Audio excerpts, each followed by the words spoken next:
हनुमान जी अभी भी जीवित हैं और कई संतों द्वारा कई रूपों या उनके मूल अवतार में देखे जाते हैं।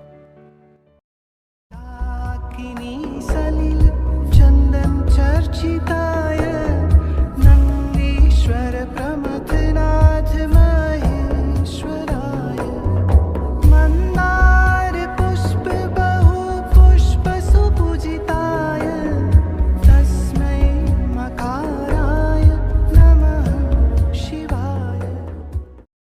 रक्षा सूत्र चैनल पर सभी भक्तों का स्वागत है। हम सभी भक्तों को महान संत नीप करोरी बाबा जी महाराज की अद्भुत पावन कथाएं सुनाने जा रहे हैं। कृपया सभी भक्त ध्यान से सुने।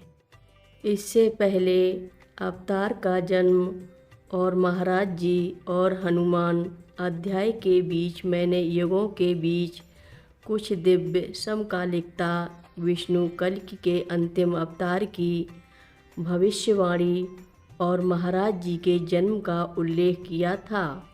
यद्यपि महाराज जी के अधिकांश भक्तों ने स्वयं हनुमान मानते हैं, मेरे अनुभव के कुछ विवरणों ने मुझे पत्रकारिता जांच के लिए विभिन्न कोणों से उनके बीच संबंधों की जांच करने के लिए प्रेरित किया।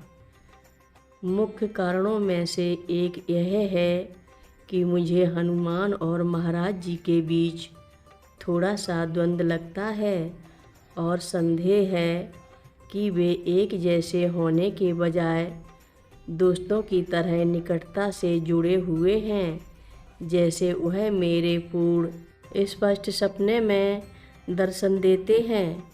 महाराज जी का एक पुराना और पूरी तरह से जीवित और एनिमेटेड संस्करण हनुमान के सामने बैठा था। जैसे चित्र से हनुमान बिल्कुल शांत थे और उपरोक्त चित्र में हनुमान जी के सामने थे, सिवाय इसके कि वह नारंगी रंग में और भी चमक रहे थे। जब ट्रेन में था तो महाराज जी ने मुझे हनुमान मंदिर बनाने के लिए कहा और कुछ प्रयासों के बाद मैंने एक छोटा सा मंदिर बनवाया, जिसके बाद उन्होंने आकर मेरी थाली से कुछ खाना खाया। ट्रेन चलने लगी और मैं उठा। जिस समय मैंने सपना देखा था, मुझे वास्तव में पता नहीं था कि महाराज जी कौन थे और कैसे हैं, सिवाय इसके कि मैंने उन्हें रामदास के गुरु के रूप में पहचाना। मेरिकल ऑफ लव पुस्तक को तो मैंने पढ़ा तक नहीं था, इसलिए महाराज जी और हनुमान जी के बीच संबंध को समझ नहीं पाया।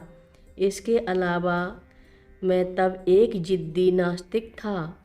इसके बारे में सोचें वर्षों बाद, जब मैं हाल ही में अंजनाद्री मंदिर में था, एक बंदर आया और मेरी थाली से कुछ खाना खाया।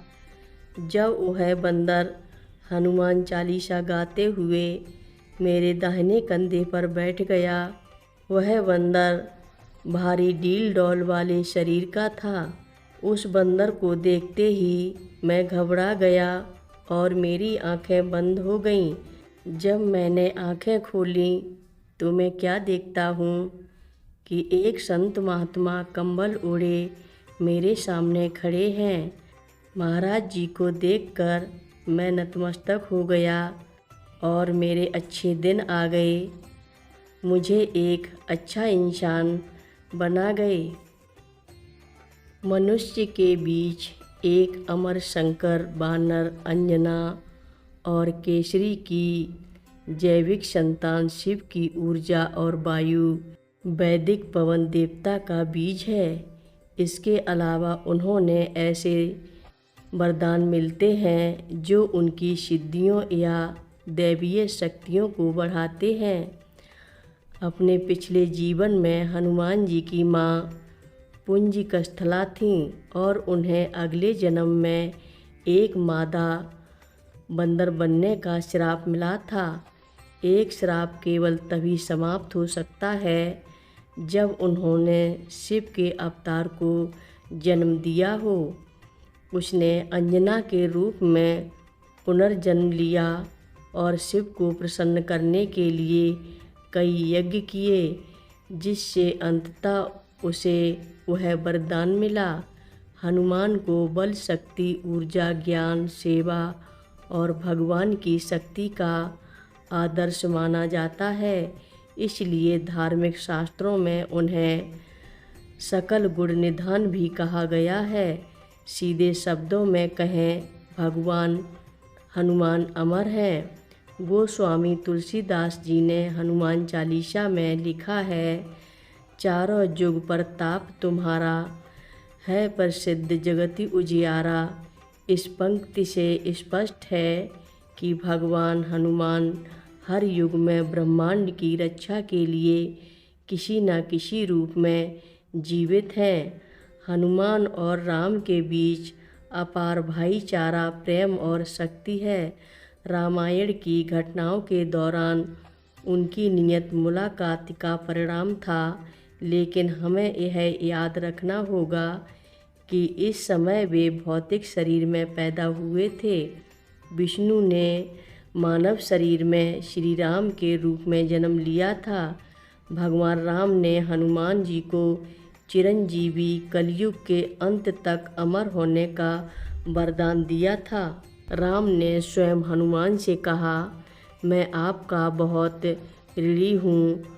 आपने अद्भुत उद्धार कार्य किए, आपको बदले में कुछ नहीं चाहिए। सुग्रीव ने उसे अपना राज्य बहाल कर लिया। अंगद को युवराज बनाया गया है। विभीषण लंका का राजा बन गया है, लेकिन तुमने कभी कुछ नहीं मांगा। आपने सीता जी द्वारा दी गई मोतियों की बहुमूल्य माला को उसमें मेरा नाम ना पाकर फेंक दिया। आपके लिए आभार, आपका ऋण मैं कैसे चुका सकता हूँ। मैं आपका सदैव ऋणी रहूँगा। मैं तुम्हें अनंत जीवन का वरदान देता हूँ। सभी आपका सम्मान करेंगे और आपकी तरह पूजा में स्वयं आपकी मूर्ति मेरे मंदिर के द्वार पर रखी जाएगी और सबसे पहले आपकी पूजा और सम्मान किया जाएगा। जब भी मेरे इतिहास और लीलाओं का पाठ किया जाता है या महिमा गाई जाती है, तो आपकी महिमा मेरे सामने गाई जाएगी। तुम कुछ भी कर सकोगे, यहाँ तक कि वह भी जो मैं नहीं कर पाऊँगा। हनुमान जी अभी भी जीवित हैं और कई संतों द्वारा कई रूपों या उनके मूल अवतार में देखे जाते हैं। हर रोज़ महाराज जी की कथाएं सुनने के लिए रक्षा सूत्र चैनल को अवश्य सब्सक्राइब करें, शेयर करें और लाइक करें। घंटी बजाना ना भूलें। कमेंट बॉक्स में लिख भेजें, जय नीव करोरी बाबा जी महाराज। बोलो नीव करोरी बाबा जी महाराज की जय बोलो।